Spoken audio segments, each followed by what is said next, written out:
Let me get your attention real quick. We're going to go ahead and get started with 4.2. It's imperative that you pay attention, okay?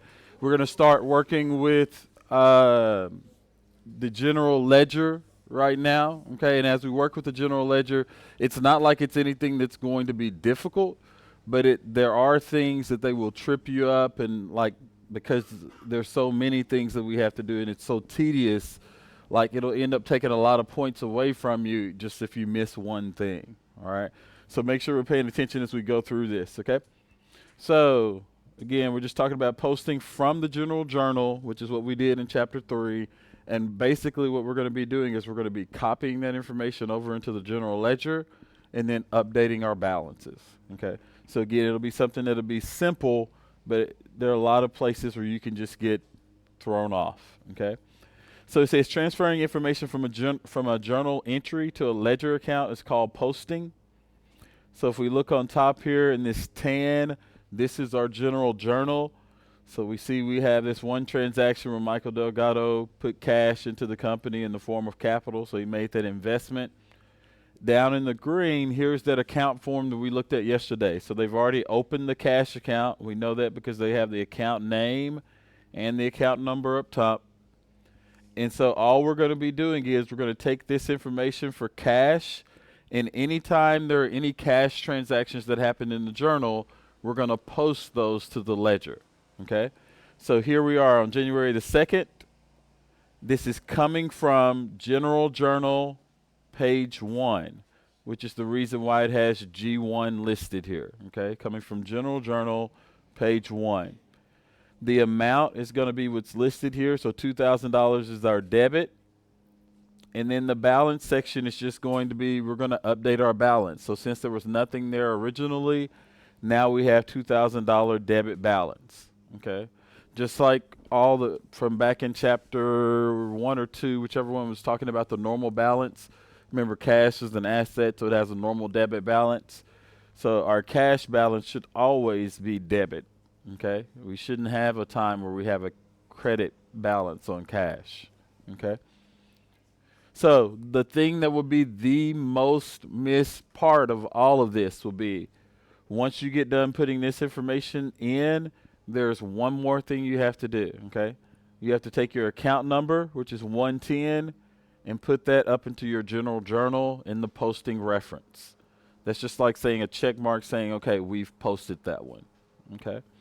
So again, we're going to put our date, where it came from, the amount, update our balance, and then we're going to take our account number and put it up into our general journal into the posting reference.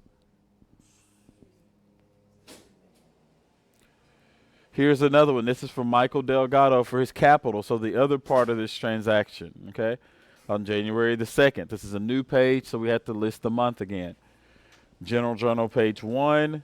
This was a $2,000 credit, and so we updated our balance to be $2,000. Here's our 310 that we put back up top in the posting reference.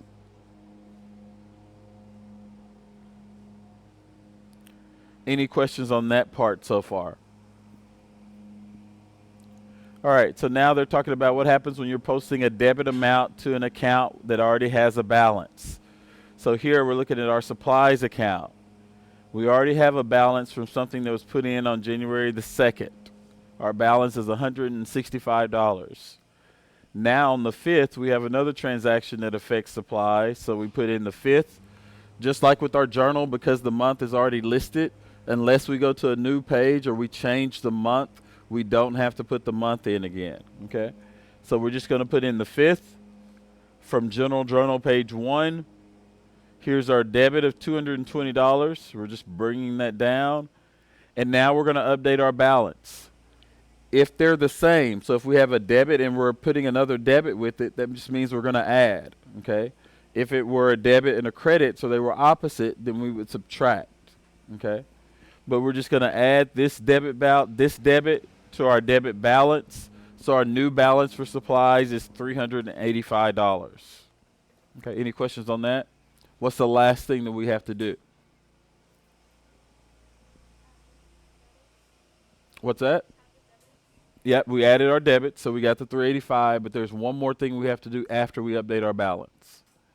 I said it's going to be the most missed thing that happens. We have to take our account number of 150, put it up top in our posting reference in the general journal. Okay? I can almost guarantee you that will be the most missed thing because you feel like you're done once you update your balance, but you still need to go and put that up in our posting reference. Okay? Let's look at another one. This one says posting a debit amount to an account with a credit balance. So we're looking at accounts payable.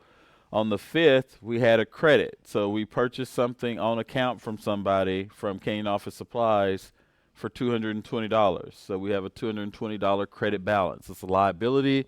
It's on the right side of the equation, so it has a normal credit balance, right?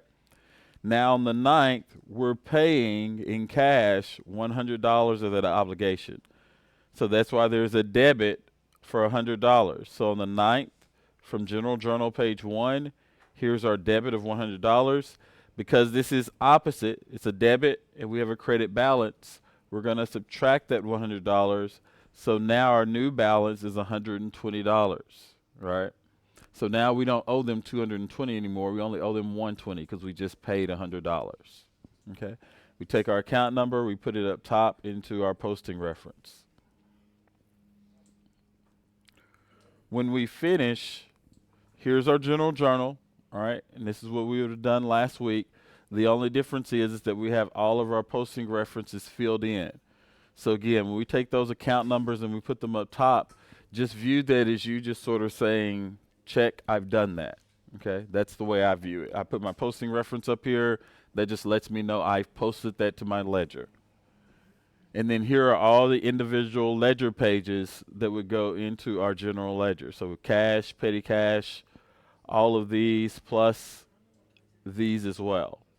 Now we would know the balance on all of our accounts and everything would be in our journal and the ledger. All right. So let's go ahead and look at that